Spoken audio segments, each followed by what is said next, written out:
tem a palavra. Senhor presidente, senhores senadores, senhoras senadoras, querido amigo, companheiro de equipe governamental, ministro advogado-geral da União, Luiz Inácio Adams. Em primeiro lugar, quero agradecer a oportunidade de estar com os senhores e com as senhoras aqui nesta casa, que para mim sempre foi um profundo prazer estar como ministro, como deputado que já fui, e particularmente debatendo um tema que é o tema que tem me ocupado mais tempo ultimamente da minha agenda, nos últimos anos, que é a questão da demarcação das terras indígenas. Eu pedirei desculpas aos senhores por estar absolutamente afônico. Então, se a minha voz desaparecer ao longo da exposição, não se trata de nenhum tipo de obstrução ao prosseguimento normal dos trabalhos. E, portanto, peço desculpas se eventualmente... Não, eu vou... Não, tá bom. Obrigado, Luiz. Procurarei expor todas as questões que estão postas em torno desse relevante problema. Eu diria a Vossas Excelências que a questão da demarcação das terras indígenas é um dos graves problemas sociais que nós temos hoje no Brasil. Isso é indiscutível. E que muitas vezes leva o governo a ser criticado tanto por lideranças dos povos indígenas como por lideranças de produtores, ambos envolvidos num litígio que muitas vezes tem no seu complexo situacional interesses legítimos dos dois lados. E por que digo isso? A Constituição Federal foi expressa quando determinou à União o dever de proceder à demarcação de terras indígenas. E disse que as terras indígenas são aquelas tradicionalmente ocupadas por estes povos. Fica evidente que, portanto, essa atividade demarcatória, como se costuma dizer no mundo do direito, qualifica o exercício de um poder chamado de vinculado. Ou seja, um poder que o Executivo tem de fazer, que antes de ser poder é dever. Dever de demarcar, independentemente de análises de conveniência, de oportunidade, mas um dever de constatar o que é terra indígena e fazê-lo. Em outras palavras, não há na Constituição outorga de margem de liberdade de ação para o Poder Executivo. Ele tem o dever de demarcar a partir daquilo que tecnicamente é definido como terra indígena. Pois bem, desde 1988, embora a Constituição preveja que as demarcações deveriam terminar em 5 anos, muitas terras foram demarcadas. E, segundo se estima, do total de terras que ainda faltariam ser demarcadas, resta 3%. É o que se diz, embora eu não possa ter segurança absoluta em relação a este número, por uma série de razões que depois podemos explicitar. Mas aquilo que vem sendo demarcado ao longo do tempo seguiu uma lógica que, para quem hoje governa ou para quem hoje está no parlamento, é perversa. Porque as demarcações seguiram e fluíram com mais tranquilidade, com mais rapidez, se é que se pode dizer assim, em relação às terras que tinham menos conflito. O que tinha menos conflito já foi demarcado. E aquilo que, obviamente, tem conflitos potenciais ou explicitados, é que hoje está em processo de demarcação. E por que isto aconteceu? Por uma série de fatores. Um deles, que eu não posso deixar de observar, reside no fato de que, quando eu tenho uma situação de conflito posto, naturalmente um processo de demarcação, nas suas diferentes etapas, é levado ao Poder Judiciário. E nós conhecemos as características do sistema de prestação jurisdicional do Estado brasileiro. Ele é lento. Ações demoram, por vezes, 10, 11, 12 anos ou mais para serem decididas. Ações que, por vezes, paralisam os processos de demarcação, ou ações que, por vezes, determinam ao Executivo que proceda a demarcação. E eu não tenho uma solução final do desfecho. E, em muitos casos, o próprio Executivo, mesmo tendo uma convicção do que deva fazer, ele não tem o que fazer por força da judicialização. Há ações que demoram décadas. Lhes dou um exemplo. Uma ação que a FUNAI promovia contra o governo do Estado da Bahia, relativamente a áreas no sul daquele Estado, particularmente atinentes à etnia dos Pataxó Ranhanhan. Demorou, se não me falha a memória, 70 anos para ser julgado pelo Supremo Tribunal Federal. E aí veio a ser julgado agora com um ganho de causa para a afirmação de que a terra era indígena, com a anulação de todos os títulos que haviam sido dados pelo Estado da Bahia àqueles proprietários há muitos anos. Ou seja, 70 anos se passaram de demanda judicial. E isto, lamentavelmente, é uma situação que se verifica em muitas das judicializações que dizem respeito à demarcação de terras indígenas. E diante desta demora da solução judicional, o Executivo muitas vezes está atado, independentemente de quaisquer convicções que possa ter, no deslinde da situação. Muitas vezes, situações são provocadas e você não tem, até por força dessas características, condições de equacioná-las unilateralmente, enquanto governante. Lhes dou um exemplo de um caso que ficou bastante conhecido. O caso da fazenda Buriti, em Mato Grosso do Sul, em que houve o falecimento de um indígena, através de um enfrentamento entre a Polícia Federal e esse indígena. O que aconteceu naquele caso? Havia um estudo da FUNAI e uma portaria de muitos anos atrás do Ministério da Justiça que declarava aquela terra como indígena. A questão foi judicializada. E após um conjunto de situações procedimentais no Judiciário, o Tribunal Regional Federal competente julgou nula a portaria do Ministro da Justiça, portanto, desconsiderando a terra como indígena. Como essa situação já vinha de anos e os índios já se consideravam proprietários da área, diante da decisão do Tribunal da Justiça, do Tribunal Regional Federal, claro, a FUNAI recorreu da decisão porque dela discordava, como também recorreu o próprio Ministério Público Federal, se não me falha a memória. Os índios, então, acreditando-se injustiçados, fizeram aquilo que eles denominam de retomada da área, entraram na fazenda Buriti. O proprietário, como os recursos não têm um efeito suspensivo, pediu uma reintegração de posse na Justiça, que teve que ser executada pela Polícia Federal.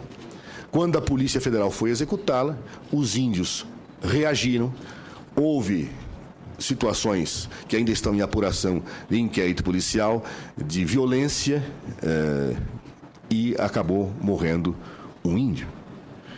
Ou seja, essas situações se colocam e se repetem em todo o Brasil. Por exemplo, no estado do Rio Grande do Sul, estado da ilustre senadora Ana Amélia, nós temos hoje várias situações de conflito indígena. Uma delas que diz respeito a uma área Mato Preto, em que há uma forte tensão.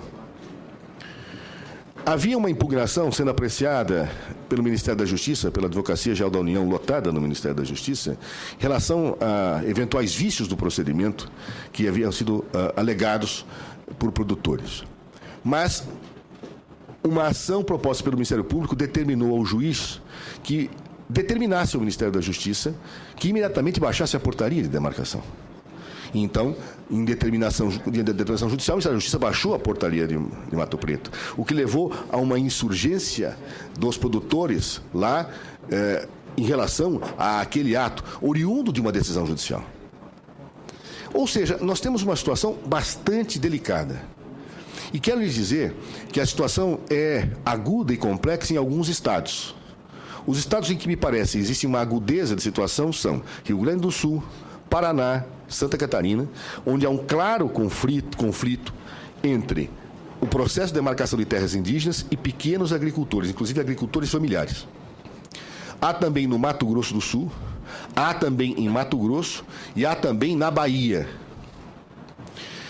Diante deste quadro, e que se agrava, algumas das situações que, inclusive, como digo, o governo não tem como resolver unilateralmente, o governo tem seguido algumas linhas, que eu sei que muitas vezes acabam não sendo captadas pelas pessoas envolvidas no litígio, e muitos acreditam que outros caminhos poderiam ser seguidos. A grande questão é que quaisquer caminhos que sejam seguidos podem implicar em aprofundamento de conflitos.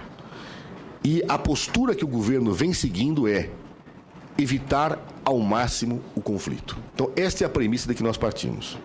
Eu tenho dito reiteradamente em reuniões com produtores e reuniões com lideranças indígenas que a nossa postura é cumprir o que a Constituição diz, buscar ao máximo respeitar os direitos daquelas pessoas que legitimamente os têm em relação à área que será demarcada, mas fazer isto buscando ao máximo o entendimento, a mediação do conflito. Não nos parece saudável posturas que queiram atribuir vitória a um lado ou a outro sem a busca total da mediação do conflito. E não é fácil.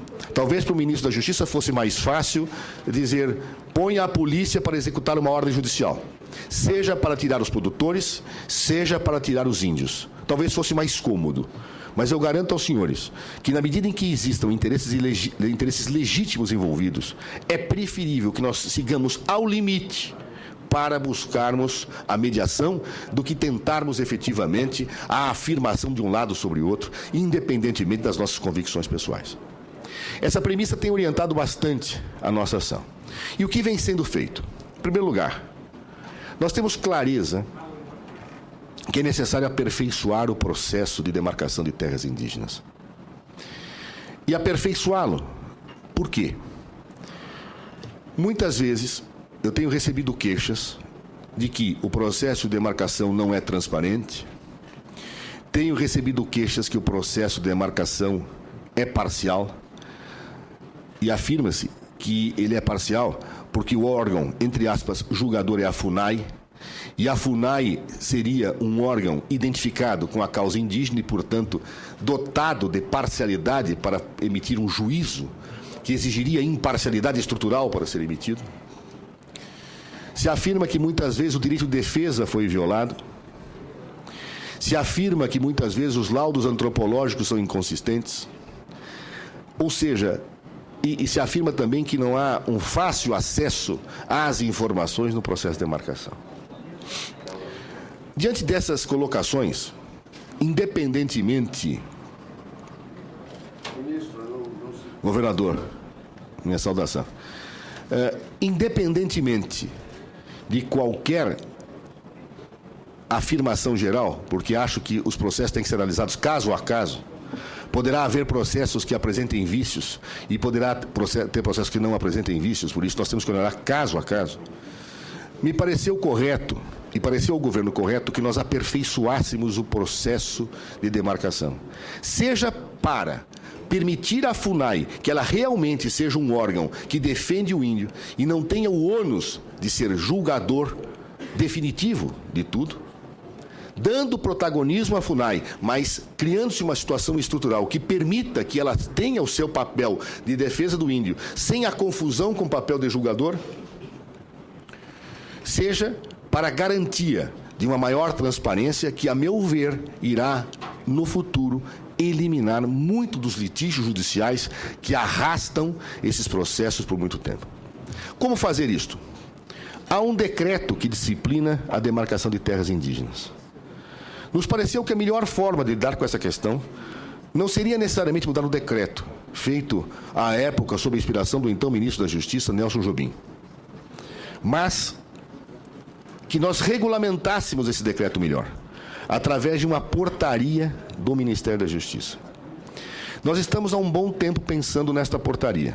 Já debatemos muito com o advogado-geral da União, com a ministra-chefe da Casa Civil, Gleice Hoffmann, com a própria FUNAI e com outros órgãos governamentais. E posso dizer que, depois de um longo cozimento desta portaria, no dia de ontem, eu e a ministra Gleice Hoffmann tivemos a oportunidade de concluir o trabalho desta portaria.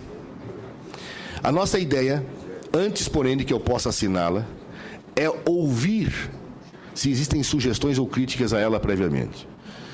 Eu enviarei uma minuta desta portaria a lideranças dos produtores e enviarei uma minuta desta portaria a lideranças dos indígenas, para que eu possa ouvi-los previamente, verificar se existem pontos que podem auxiliar nesta portaria. Portanto, a partir da semana que vem, os senhores terão acesso não à portaria, mas à minuta de portaria, para que possam opinar, para que possam sugerir, para que possam efetivamente tecer considerações que nos permitam refletir. Não quero dizer com isso que nós mudaremos ou que deixaremos de mudar a opinião em relação ao texto da portaria. O que eu quero dizer é que é necessário ouvir para aperfeiçoar, se necessário for. O que faz esta portaria? Em linhas gerais, esta portaria cria a possibilidade de que o ministro da Justiça tenha condições de atuar como, de certa forma, um mediador e um julgador do processo de demarcação. Hoje, o ministro da Justiça tem como braço técnico a FUNAI e, quando recebe o processo de demarcação, ele não tem condições técnicas de aprofundar a investigação em relação às demarcações. Então, o que nós estamos fazendo? O ministro da Justiça terá uma estrutura que permitirá a ele, em qualquer fase do processo, e até mesmo instado pela FUNAI, a fazer a mediação do conflito, antes mesmo do relatório inicial ser baixado pela FUNAI, como também permitirá a ele um reexame técnico pela sua própria estrutura das contestações, das impugnações que são apresentadas, coisa que hoje não é feita. Ou seja, é ainda uma portaria que vai trazer para o processo informações de outros órgãos, ou seja, vários órgãos darão subsídios às informações que são levantadas pelo grupo que comanda os estudos da demarcação. Portanto, é uma portaria que dá mais transparência, uma portaria que dá mais subsídios de instrução e garante uma dimensão de imparcialidade estrutural no processo decisório das demarcações. Essa portaria será encaminhada para os senhores e para os lideranças dos povos indígenas a partir de segunda-feira, enquanto minuta, para que possamos refletir sobre ela e receber contribuições. Esta é a primeira medida. Nós temos clareza, porém, que essa portaria ela vai ser firmada e, seguindo a regra geral da Lei de Introdução ao Código Civil, ela tem efeito imediato. Ela pega os processos em curso, na fase em que se encontram. Claro? Mas nós temos situações passadas, situações que também precisam ser equacionadas. Para isso, o governo tem tomado uma outra iniciativa que agora se complementa. Diante da situação ocorrida na fazenda Buriti, e aqui está o governador, aqui em saúdo, do Mato Grosso do Sul, o governador Puccinelli, o governador Puccinelli informou o governo federal uma situação explosiva que se verificava logo após a situação da fazenda Buriti ter ensejado aquele lamentável episódio. E, portanto, ali havia uma situação de iminente enfrentamento entre lideranças indígenas e produtores. Situação que persiste até hoje, para deixar bem claro. Imediatamente, a única alternativa que nós tivemos foi sentar numa mesa de diálogo, e, aliás, eu aprendi a chamar esse processo não de mesa de negociação, mas de mesa de diálogo, porque constantemente a expressão mesa de negociação me afastava interlocutores, porque interlocutores diziam direitos não se negociam. Então, eu prefiro utilizar mesa de diálogo, para apenas precisar que não é uma forma de retirada de direitos, mas é uma forma de verificar como eles podem ser implementados sem conflito. Essas mesas de diálogos envolvem o governo do Estado, o governo federal, através do Ministério da Justiça, da FUNAI, do INCRA, do Ministério do Desenvolvimento Agrário e outros órgãos que sejam necessários, como, por exemplo, o próprio Ministério do Planejamento, através da SPU. Envolve, como disse, o governo do Estado nos órgãos que são necessários, o Ministério Público Federal, o Conselho Nacional de Justiça, lideranças dos produtores e liderança dos índios. A questão era como resolver esse problema. Nós percebemos que a única forma é discutir caso a caso, porque as características são diferentes, e começamos a discutir a fazenda Buriti. Ali, nós tínhamos uma decisão judicial que dizia que a terra não era indígena, mas os recursos interpostos demorariam tanto pelo Ministério Público como pela própria FUNAI, demorarão de 2 a 3 anos para serem resolvidos. Parte da fazenda Buriti está ocupada ou retomada, como queiram, pelos indígenas. Os proprietários querem a saída deles, eles dizem que só saem entregando a própria vida. Bem, iniciamos uma discussão e uma luz no fundo do túnel surgiu, que era o seguinte: ali naquela terra, eu estou apenas exemplificando como funcionam as mesas de negociação, que isso vai se repetir e está se repetindo em vários estados. Ali, os proprietários têm títulos que foram dados nem pelo Estado do Mato Grosso do Sul, mas pelo Estado do Mato Grosso, antes da criação do Estado do Mato Grosso do Sul. Pela Constituição, se a terra for reconhecida como indígena, esses títulos são nulos e não podem ser indenizados. O que poderiam os proprietários alegar? E seria uma discussão imensa jurídica, que como receberam títulos do Estado, se a terra fosse indígena, eles poderiam pleitear uma indenização do Estado, como hoje fazem produtores do sul da Bahia, que pedem uma indenização, e uma ação dessa demoraria décadas. Por outro lado, se mantida a posição nos recursos de que a terra não é indígena, teria que haver a retirada dos indígenas da área, o que, obviamente, poderia implicar em conflitos, como aconteceu na reintegração de posse determinada. Então, o que nós fizemos? Houve um encaminhamento de que talvez o correto fosse pagar uma indenização. O governo do Estado do Mato Grosso do Sul diz: não tenho recurso para fazê-lo. E é legítimo que não tenha. O governo federal diz: sim, podemos pensar em passar os recursos, mas a que título? Se a terra é da União, não posso pagar por ela juridicamente. Então, o que se pensou? Num primeiro momento, o governo federal poderia adquirir terras do governo do Mato Grosso do Sul para fazer assentamentos de reforma agrária. Isso permitiria que nós pagássemos com títulos da dívida agrária as terras. Os títulos da dívida agrária hoje têm fácil conversibilidade no mercado.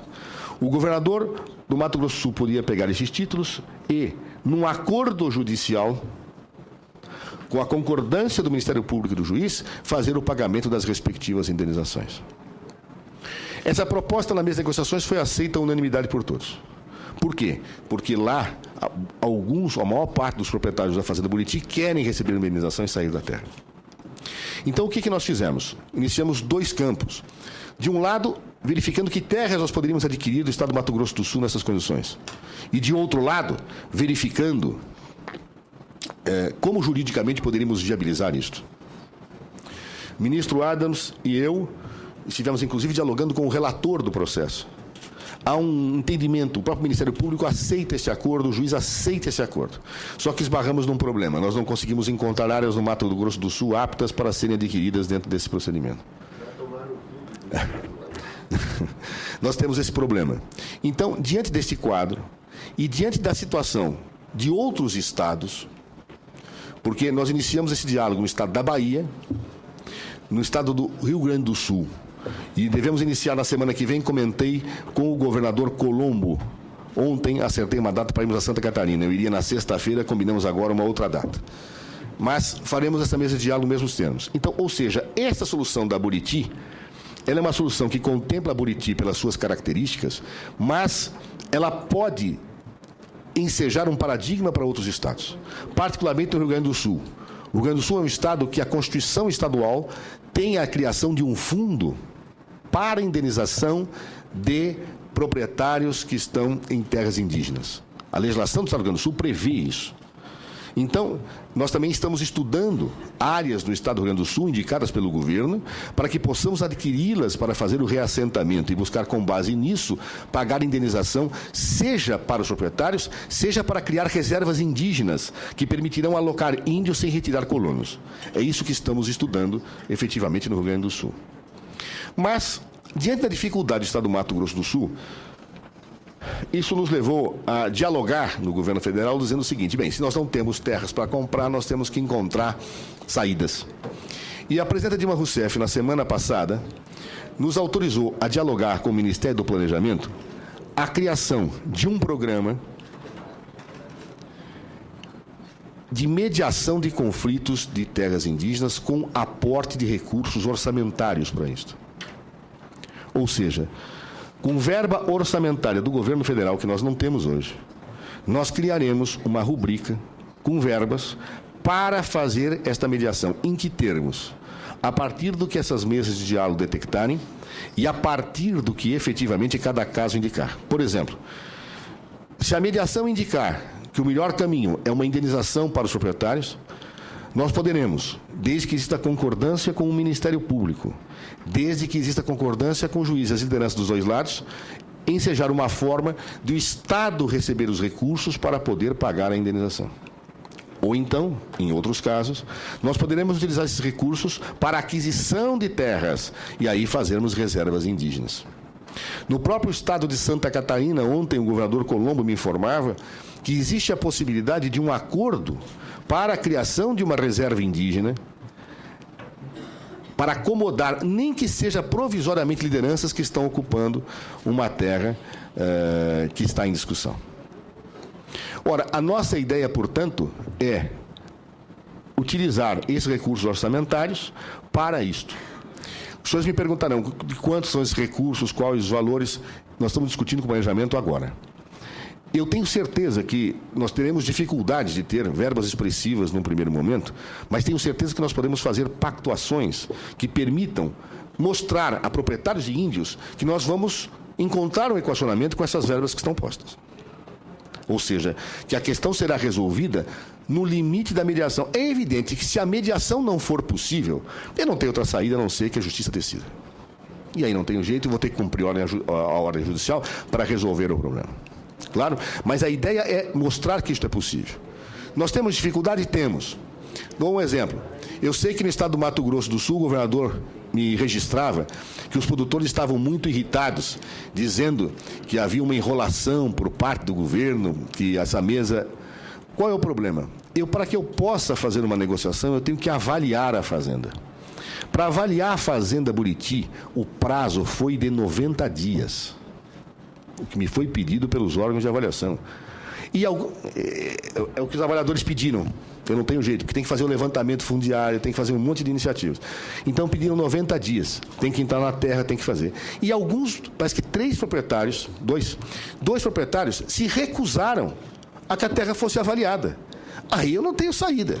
Claro, eu não posso deixar entrar. A alternativa, e essa é a razão pela qual teria ao meio-dia uma reunião com o meu querido amigo governador Putinelli, será deixar os dois de lado na briga judicial e fazermos um acordo com os outros. Agora, para isso, precisamos ter concordância do Ministério Público, precisamos ter concordância de todos. Vejam, senhores, aquilo que pode parecer, entre aspas, uma enrolação, se prende a um conjunto de dificuldades pela diversidade dos atores envolvidos.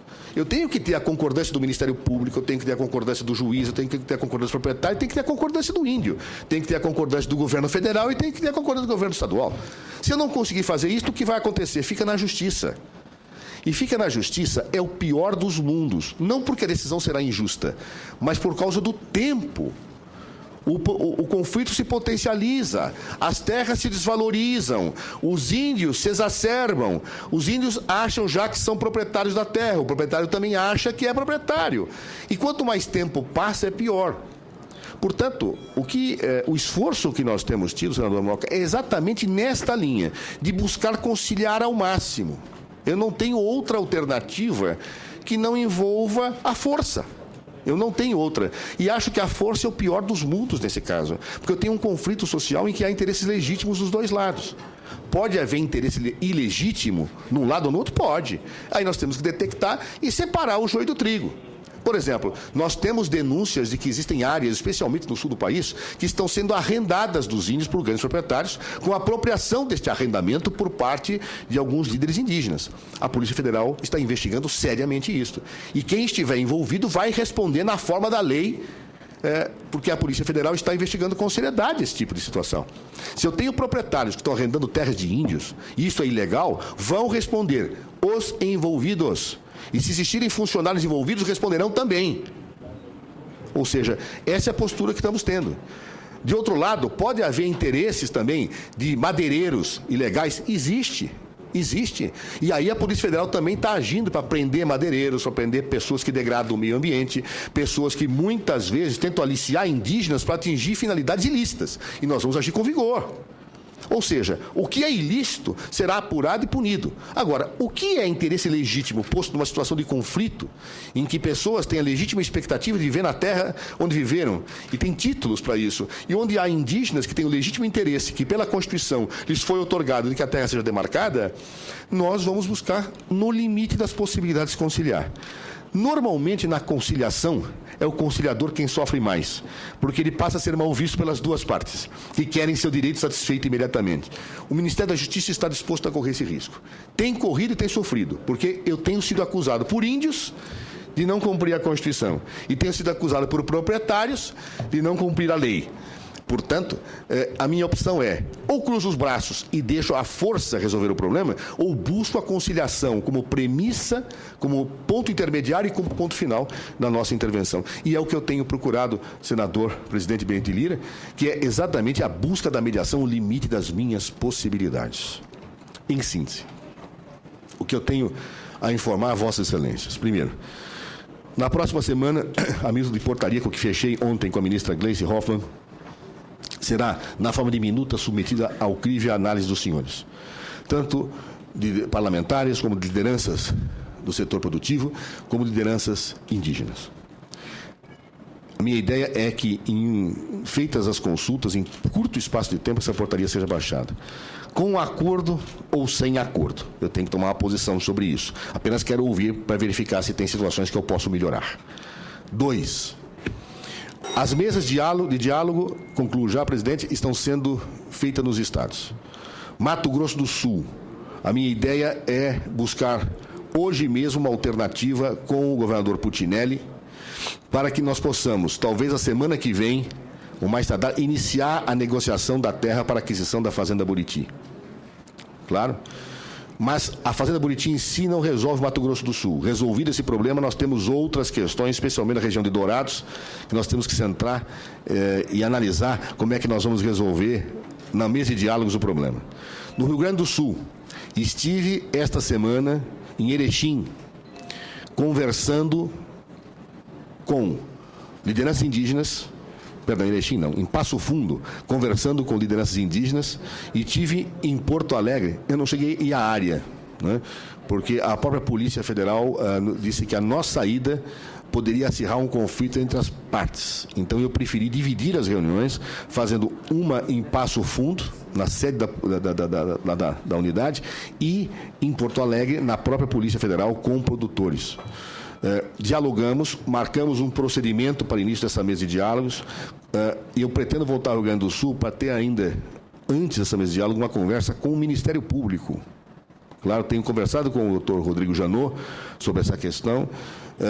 Quero conversar também com os procuradores da República locais, porque é necessário que o Ministério Público seja partícipe desse processo de diálogo, né? Eu próprio tomei uma iniciativa que até gerou essa confusão, porque na área de Sananduva, o juiz determinou força policial para fazer a demarcação física, e os proprietários disseram que se isso fosse feito, correria sangue. As informações que tinha eram corretas, eu liguei para o juiz, pedi, num ofício de próprio punho, endossado pela FUNAI, que se desse tempo para esta mesa de diálogo. Sua Excelência, o juiz de Erechim, concordou com isto e nos deu um prazo para fazermos esta mesa de diálogo. Então, isso provocou uma reação dos líderes indígenas, acusando o ministro da Justiça de não querer fazer a demarcação. Eu fui me reunir com os indígenas e disse que a minha postura é pelo diálogo no limite das possibilidades. E aí marcamos esta situação. Então eu quero ir também, como o Ministério Público foi contra a suspensão dos trabalhos, legitimamente, exercício da sua competência, me responsabilizando inclusive por situações que podiam ocorrer se a demarcação não fosse feita, eu quero dialogar com os procuradores da República e tentar mostrar, pelo menos a minha opinião, se certa ou errada, que a tentativa de mediação é a melhor forma de resolver esses impasses. Tenho previsto Santa Catarina, que conversei ontem com o governador Colombo para iniciar esta mesa, e na Bahia tive eu com o governador Jacques Wagner quase 12 horas de reuniões. uma com o Ministério Público Federal, uma com lideranças indígenas, outra com lideranças dos produtores. Lá são 3 áreas que têm uma situação de conflito. E nós decidimos fazer uma mesa de diálogo, discutindo área por área, para verificar se nós temos alternativas, seja do ponto de vista da análise da consistência dos laudos, seja do ponto de vista das indenizações a proprietários. Em síntese, vamos fazer uma mesa de diálogos para que nós possamos resolver este problema. Em síntese, presidente, desculpe ter passado o horário, mas é a informação inicial que passo sem prejuízo de todas as perguntas que posso, claro, responder a vossa